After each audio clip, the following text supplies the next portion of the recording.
Hey guys, it's been a pretty quiet summer for news, and all of a sudden all these cars are starting to come out. So let's do a quick news update. I'm going to try and run through these pretty quickly because there's a lot of stuff going on. Let's start with the TVR Griffith.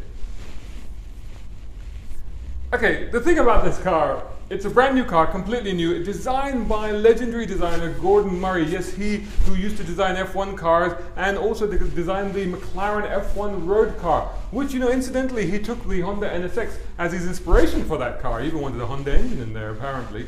So he's designed this car. Brand new TVR Griffith, and it does have a V8. It is rear wheel drive, it is manual, it has a Cosworth V8 putting out 500 brake horsepower. It only weighs 1250 kilograms, so that's a power to weight ratio of 400 brake horsepower per ton. It's got 50-50 weight distribution, and it will do 0 to 100 in 4 seconds and a top speed of over 325 kilometers per hour. This is going to go on sale towards the end of next year. They're probably taking orders now. In fact, they are taking orders now. People have put down orders. The going price for this is £90,000, which equates to about 450,000 dirhams and $123,000. Now take a good look at this car.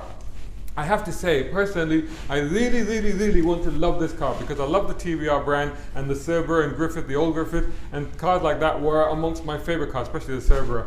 And I really want this to be successful. It's a British car, old school, proper muscle, designed by Gordon Murray.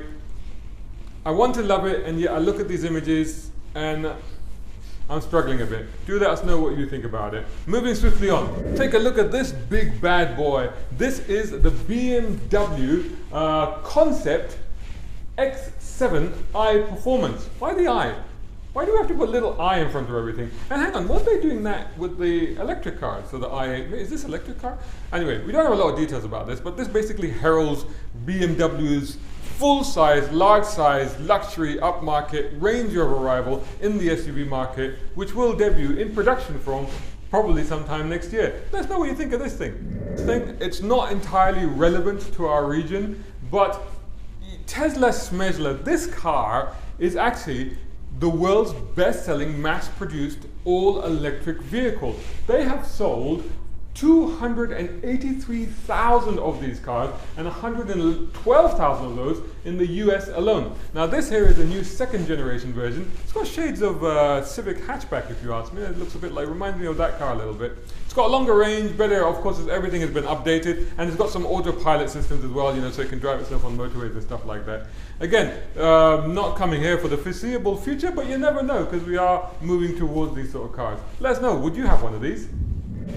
And sticking with electric cars, take a look at this. This is not the next Defender, although it kind of should be, right? It really looks like it should be the next generation or the futuristic version of the Defender. I quite like it, actually. This is electric car as well. It's an electric off-roader. I'll give you some details on this car. We have actually seen, it's called a Bollinger, and it has actually been seen before. Funny thing about it is that when you open the boot, there's nothing in there, and actually from the cabin, you can see all the way into the floor, which is kind of helpful if you're doing like rock crawling and stuff, because you can literally look at the ground ahead of you right there. It's extraordinary.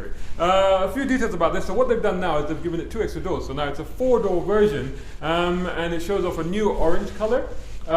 It's increased the length by 159 inches with a wheelbase now of 114 inches. It's got wheel travel of 5 inches either way, so a fair bit of wheel travel there. A 56 degree approach angle and a 53 degree departure angle, breakover angle of 31 degrees. So they're really going for this. This is a proper off-roader.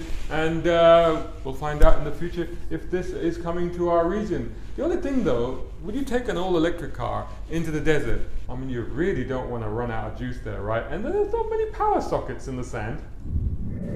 And again, our final electric car, take a look at this beauty. Now this is more my sort of thing. A Jaguar E-Type. And now it's really an E. E for electric. Ha ha ha.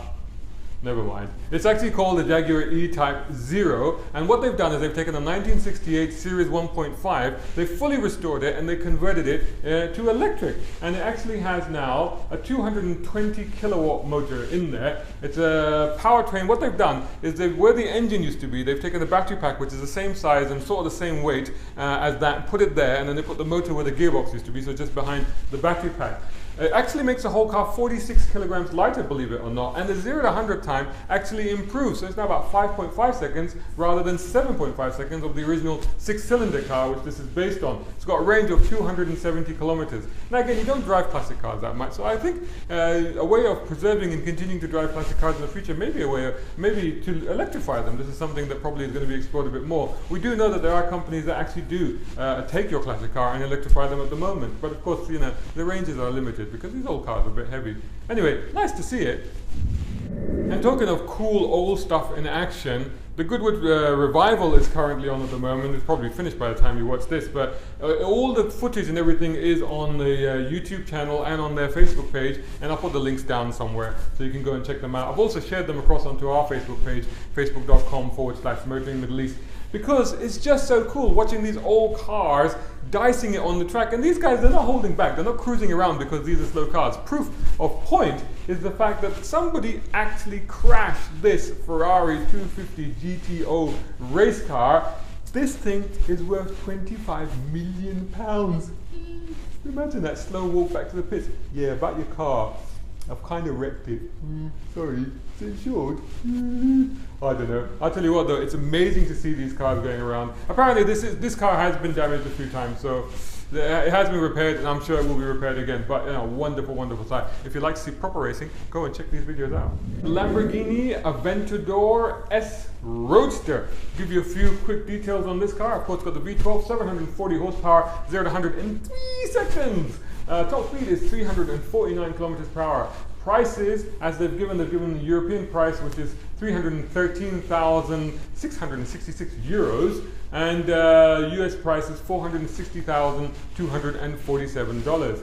I'm sure we'll be seeing plenty of these cars on our roads very, very soon, probably outside Dubai Mall. And if you like your big British bruisers, check out the new Jaguar XJR575. Now this is actually part of an update, a refresh to the Jaguar XJ range, which of course is the flagship saloon in their range. And this car now gets a 575 brake horsepower engine, you guessed it. 0 to 100 time of 4.4 seconds, so it's getting pretty quick. Although not quite as quick as some of the German saloons, which are now sub 4 seconds. But I'm sure that will feel pretty damn quick. It also gets a new 10-inch center screen. I like these XJs, I do like it, and I hope I get to drive one of those soon. Stand by, because if I do get to drive it, there'll be a review, and you'll be the first to hear about it. And of course, I couldn't let you go without telling you about the latest Lotus. You know how much I love Lotuses, right? So the latest Evora is now the Sport GT430, and Lotus is saying this is the fastest Lotus ever. It does 0 to 100, or rather 0 to 97, because that's 0 to 60 miles per hour, so 0 to 97 kilometers per hour in 3.6 seconds. So say about 3.7 for 0 to 100. That's 315 kilometers per hour. It still has the 3.5 V6 supercharged sourced from Toyota in the car. They've reduced the weight by 10 kilograms. It's down to 1248. But what they've actually done with this car is they've taken the aerodynamics away, so to basically reduce the drag and to give it a higher top speed. So fantastic thing, amazing thing. I tell you what though, drove the 410 GT Sport recently. The review is on facebook.com/Motoring Middle East and youtube.com/Motoring Middle East. Check it out there. I have to say, fantastic car, but very track focused, and I just take the regular Evora really.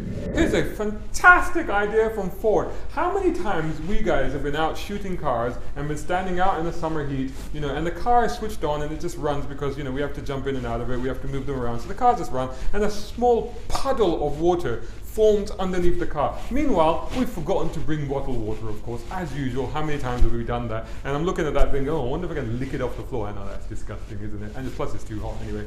However, this is a fantastic idea, because what Ford have figured out is called on-the-go H2O. Nice catchy title, I like that. Is that they can take the water from the AC condenser and channel it back into the car and turn it into purified drinking water with great ease. They reckon they can produce nearly up to 2 liters of this per hour. Hey, that would be plenty. They should definitely do this. Right now this is a concept thing, but they should definitely do this. All manufacturers should do this.